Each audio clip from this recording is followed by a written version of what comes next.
Nagsasagawa na ng random inspection ng Bureau of Customs sa mga pinapadalang balikbayan box.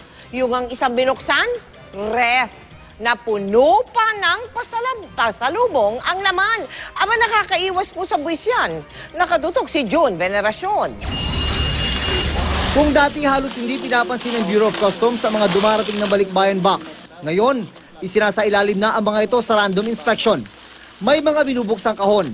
Gaya ng isa na ito, brand new refrigerator ang laman.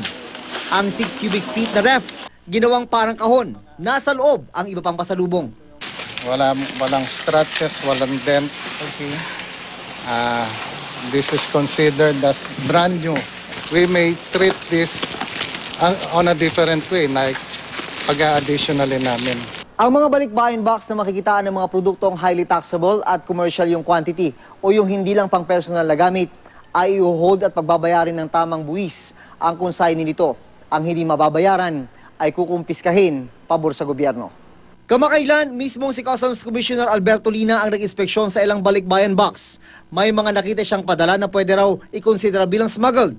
Ang problema, masyado na raw nagagamit ang mga balikbayan box na mga gustong umiwas sa pagbabayad ng tamang buwis. Sa ilalim ng Customs Memorandum Order 7990, dapat hindi lalampas sa $500 ang katumbas na halaga ng laman ng isang balikbayan box.